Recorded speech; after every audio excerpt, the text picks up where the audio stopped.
बिस्मिल्लाहिर्रहमानिर्रहीम। अस्सलामु अलैकुम।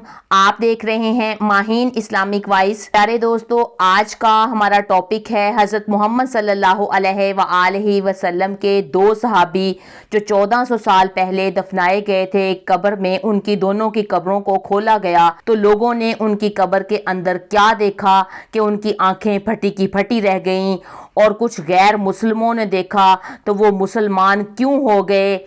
और एक आम इंसान की जब मौत होती है, उसको जब दफनाया जाता है तो उसकी डेड बॉडी के साथ कब्र में क्या होता है, उसकी डेड बॉडी कब्र में क्या गल सड़ जाती है या वैसे ही पड़ी रहती है, या उसकी क्या कंडीशन होती है जब उसको हम एक साल बाद ही खोलें। तो प्यारे दोस्तों, अगर किसी को दफनाया जाता है या जलाया जाता है, अपने अपने मजहब के मुताबिक पैगंबरों के दौर में से ये चलता आ रहा है कि इस्लाम मजहब में बंदों को ज़मीन के अंदर दफनाया जाता है। जो पैगंबर और नबी होते हैं उनके जिस्म को मिट्टी नहीं खाती, वे बिल्कुल फ्रेश ही रहता है, ताज़ा रहता है, बिल्कुल ऐसे ही ज़मीन के नीचे होते हैं जैसे वो ज़मीन के ऊपर होते हैं। पैगंबरों से और हदीस की किताबों में ये मेंशन है कि अंबिया इकराम, रसूल और शुहदा और जो अल्लाह के बहुत ज़्यादा करीब लोग होते हैं उनके जिस्म मिट्टी के अंदर बिल्कुल तरोताज़ा रहते हैं, वो गलते सड़ते नहीं हैं, बिल्कुल ऐसे ही होते हैं ताज़ा जैसे वो ज़मीन के ऊपर फिर रहे होते हैं। इस चीज़ का सबूत हाल ही में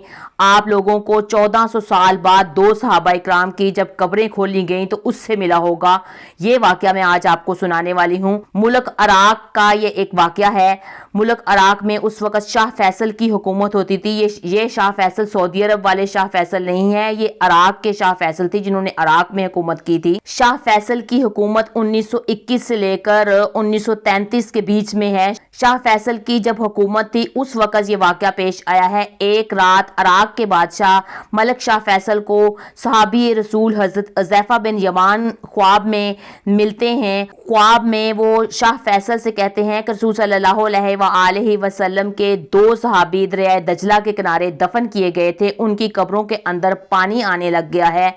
क्योंकि तुम उस इलाके के बादशाह हो, शाह हो, उस वक़्त आपकी हुकूमत है, तो आपका फ़र्ज़ बनता है कि उनकी कब्रों को वहाँ से महफूज जगह पर मुंतकिल कर दो, क्योंकि दरियाए दजला की डायरेक्शन जो है वो बदल रही है और उनकी कब्रों के अंदर पानी आने लग गया है। ये ख्वाब शाह फैसल को एक दिन आता है और शाह फैसल अपनी मसरूफियत की वजह से मुफ्ती आज़म से मिल नहीं पाते, या मुफ्ती आज़म की मसरूफियत कुछ ऐसी होती है कि शाह फैसल उनके पास टाइम नहीं बना पाते कि उनसे मिलने जाएं। और इस तरह से दूसरा दिन आ जाता है कि इराक के बादशाह शाह फैसल गहरी नींद सो रहे होते हैं और उनको फिर दोबारा वही ख्वाब आता है कि रसूल सल्लल्लाहु अलैहि वसल्लम के दो सहाबी दरिया दजला के किनारे दफन हैं और दरिया का रुख का पानी जो है वो बदल चुका है और उनके कब्रों के अंदर पानी आ रहा है। आप उनकी कब्रों को किसी महफूज जगह पर मुंतकिल कर दें। ये ख्वाब उनको 3 दिन तक आता रहता है, लेकिन वो मुफ्ती आज़म से मिल नहीं पाते। तीसरी रात यही ख्वाब इराक के मुफ्ती आज़म नूर सैयद पाशा को भी दिखाई देता है।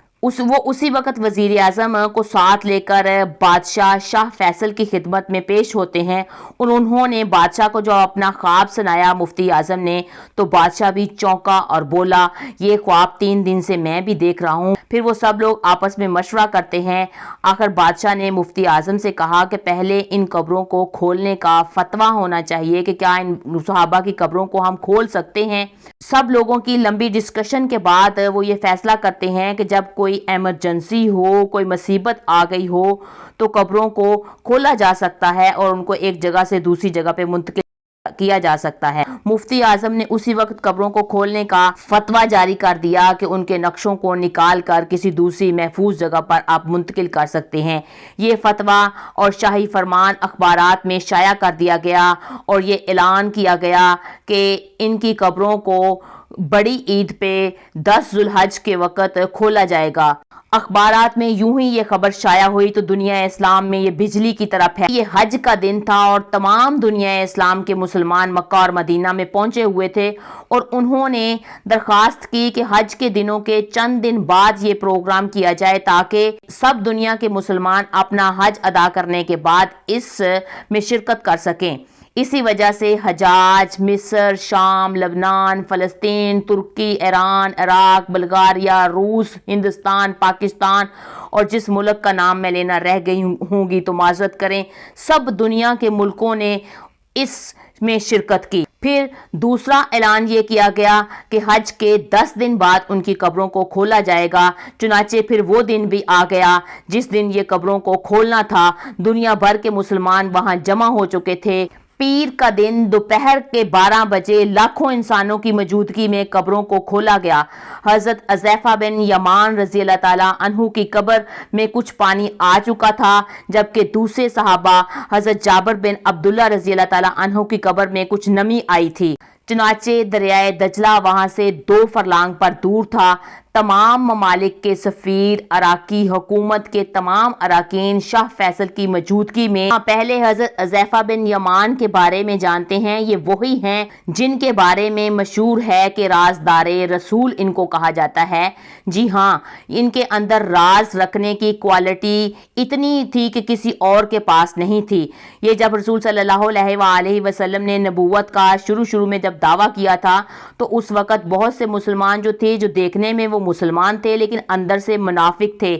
ان بڑے بڑے منافقوں کی تعداد کل 12 تھی، اور رسول صلی اللہ علیہ وآلہ وسلم نے حضرت حذیفہ بن یمان کو یہ 12 منافقوں کے نام بتائے تھے اور ان سے کہا تھا کہ ان کے بارے میں آپ انویسٹیگیشن کریں، ان پہ نظر رکھیں اور ان کی رپورٹ مجھے دیں اور ان کے ناموں کو راز رکھیں۔ تو حضرت حذیفہ بن یمان نے یہ ذمہ داری پھر سنبھالی، اور خلافت کے دور میں بھی حضرت ابوبکر صدیق رضی اللہ تعالیٰ عنہ اور حضرت عمر فاروق رضی اللہ تعالیٰ عنہ کے دور میں بھی حضرت حذیفہ بن یمان کو مشاورت کے لیے وہ مشورے کے طور پر بلاتے تھے، اور حضرت عمر فاروق رضی اللہ تعالیٰ عنہ ان سے مشورے کیا کرتے تھے۔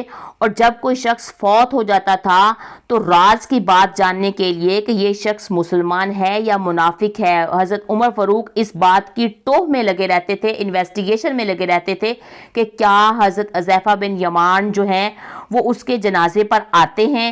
اگر اس کے جنازے پر وہ آئیں گے تو وہ شخص پکا مسلمان ہے، اور اگر اس کے وہ جنازے پر نہیں آتے تھے تو پھر وہ اس بات کو سمجھ لیتے تھے کہ اس شخص کی منافقت اور مسلمان ہونے میں کوئی گڑبڑ ہے، کیونکہ 12 جو منافق تھے ان کے بارے میں صحیح طور پر صرف حذیفہ بن یمان ہی جانتے تھے۔ خلافت راشدہ کے دور میں ہی حذیفہ بن یمان کو کوفہ اور اس کے ارد گرد کے علاقوں کا انہوں نے گورنر بنا دیا، جو آج کل ماڈرن عراق کا علاقہ کہلاتا ہے۔ 666 عیسوی میں اسی علاقے میں حضرت حذیفہ بن یمان کی وفات ہو گئی تھی اور انہیں دریائے دجلہ کے کنارے پر دفن کر دیا گیا تھا۔ جب دونوں صحابیوں کی قبریں کھل گئیں تو لوگوں کے ہوش اڑ گئے اور آنکھیں پھٹی کی پھٹی رہ گئیں کہ معاملہ بالکل ویسے ہی ہے جیسے صدیوں پہلے وہ سنتے آ رہے ہیں یا حدیث کی کتابوں اور قرآن پاک میں پڑھتے آ رہے ہیں۔ کفن ان کا بالکل صاف ستھرا سفید تھا، ان کا جسم بالکل تر و تازہ تھا، جیسے ابھی چند لمحے چند گھنٹے پہلے ان کو کوئی دفنا کے گیا ہے۔ جب یہ قبریں کھول دی گئیں تو وہاں ایک جرمن فزیشین بھی تھا، اس نے حکومت سے باقاعدہ طور پر اجازت لی تھی کہ وہ صحابہ کی باڈیز کے بالکل قریب جا کر ان کی آنکھوں اور ان کے چہرے کو وہ دیکھنا چاہتا ہے۔ جب جرمن فزیشین نے صحابہ کے بالکل پاس سے جا کر دیکھا تو اس کی چیخ نکل گئی، کیونکہ 1400 سال پہلے دفن کیے ہوئے جسم بالکل ایسے تر و تازہ تھے کہ وہ دیکھ کر حیران رہ گیا۔ اس نے فوراً کلمہ پڑھ لیا اور وہ مسلمان ہو گیا۔ پھر ان دونوں صحابہ کی باڈیز کو وہاں سے نکال کر حضرت سلمان فارسی کے مقبرے کے پاس ان کو دفن کر دیا گیا۔ سبحان اللہ۔ اور اب جانتے ہیں ایک عام انسان جب مرتا ہے تو اس کے جسم کو قبر کے اندر جب ہم رکھتے ہیں تو اس کے جسم کے ساتھ کیا ہوتا ہے، یا کیسے وہ گل سڑ جاتا ہے یا کیسے پڑا رہتا ہے، اس کی کیا کنڈیشن ہوتی ہے، اس کی آنکھیں، ناک، کان، اس کے دل، دماغ، ہاتھ، پیروں کے ساتھ کیا ہوتا ہے۔ یہ بات قرآن پاک اور حدیث سے بھی واضح ہے۔ साइंटिफिक तरीके से भी वाज़ह है और अल्लाह ताला की शान कुदरत का मुज़ाहरा आप कुरान पाक की इस आयत से लगा सकते हैं। अल्लाह ताला कुरान पाक में फरमाते हैं कि मैंने इंसान को मिट्टी से पैदा किया और फिर इसको दोबारा मिट्टी में ही मिला दूंगा। अब गैर मुस्लिम लोग या पारसी लोगों के जहन में बात ये आ रही होगी कि मुसलमान मुर्दे जो हैं वही सिर्फ मिट्टी में दफनाते हैं, वही मिट्टी से पैदा हुए और मिट्टी में मिलाए गए, बाकी लोग तो मिट्टी में हम दफनाते नहीं हैं, तो बाकी लोग मिट्टी में जब दफनाते नहीं हैं तो वो मिट्टी कैसे हो जाएंगे। तो ये बिल्कुल बात गलत है। जो लोग हिंदू अपने मुर्दे को जलाते हैं, जलाने के बाद उसकी राख को मिट्टी में या पानी में डाल देते हैं तो वो भी मिट्टी हो गई ना। और ये पारसी मज़हब के जो लोग हैं अपने मुर्दे को गिद्धों के सामने डाल देते हैं। गिद्ध एक जानवर है, वो उसके मुर्दे को खा जाता है और जब गिद्ध मरता है तो वो भी तो मिट्टी में मिल जाता है, तो उनके मुर्दे भी मिट्टी हो गए। अल्लाह ताला ने इंसान की ज़रूरियात ज़िंदगी की जितनी भी खाने पीने की चीज़ें हैं उनका तल्लक मिट्टी से है। अगर इंसान का मिट्टी से कनेक्शन ख़त्म कर दिया जाए तो वो चंद लम्हे भी जी नहीं सकता। उसकी हर चीज़ जो है वो मिट्टी से कनेक्टेड है। और कब्र में जब मुर्दे को उतारते हैं तो उसकी लाश के साथ फिर क्या होता है, जैसे इस्लामी तालीमात के मुताबिक इंसान के मरने के बाद इंसान दोबारा ज़िंदा होता है।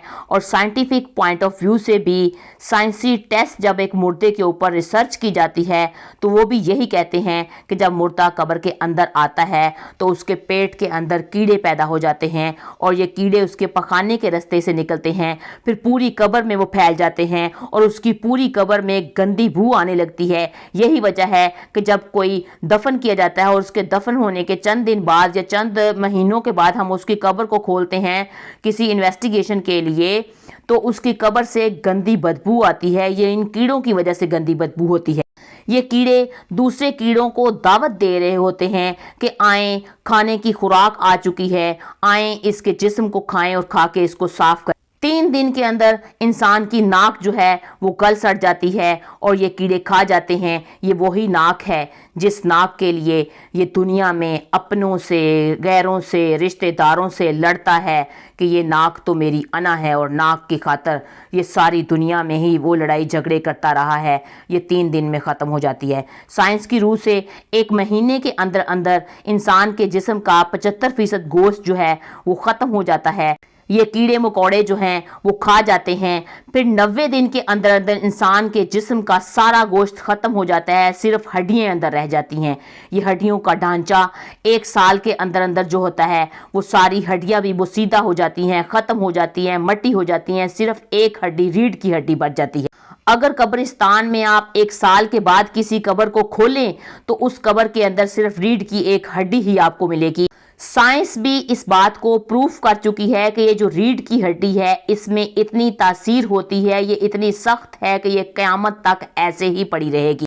इख्वा इंसान जो जलाते हैं या पानी में बहाते हैं या गिद्ध जानवर को खिलाते हैं, लेकिन ये रीढ़ की हड्डी साबत की साबत बाकी बच जाती है। और क़यामत के दिन अल्लाह ताला इंसान के ज़र्रे ज़र्रे को, रेज़े रेज़े को दोबारा इकट्ठा करके इसी रीढ़ की हड्डी के ऊपर गोश्त को दोबारा चढ़ाएगा और मुर्दा दोबारा ज़िंदा हो जाएगा।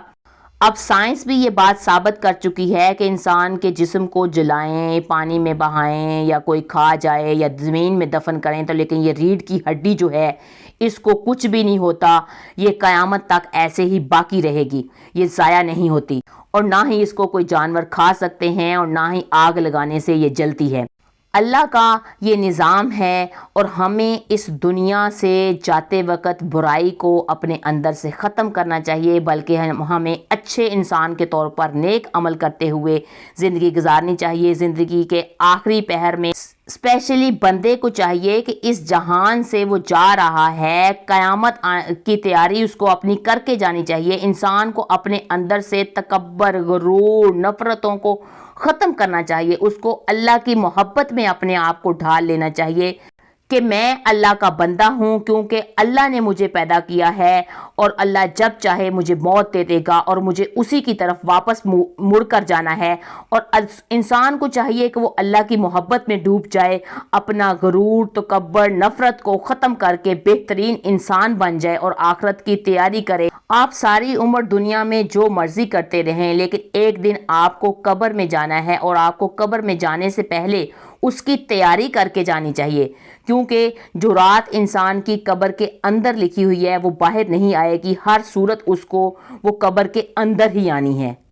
آپ لوگ اپنے اندر کے اور آج کے اسپیشلی جو نوجوان ہیں اپنے غرور تکبر کو ختم کریں اور اپنے اندر اس تکبر اور نفرت کو ختم کر کے پیار اور محبت کی عادت کو اپنائیں اور ایک دوسروں کے ساتھ محبت کے ساتھ رہنے کی کوشش کریں اور اپنے آخرت کی تیاری آج سے ہی آپ شروع کر دیں۔ آج کی ویڈیو اگر آپ کو اچھی لگی ہے تو میری ویڈیو کو لائک کریں، میرے چینل ماہین اسلامک وائس کو سبسکرائب کریں اور کمنٹ کر کے اپنی رائے کا اظہار بھی کیا کریں۔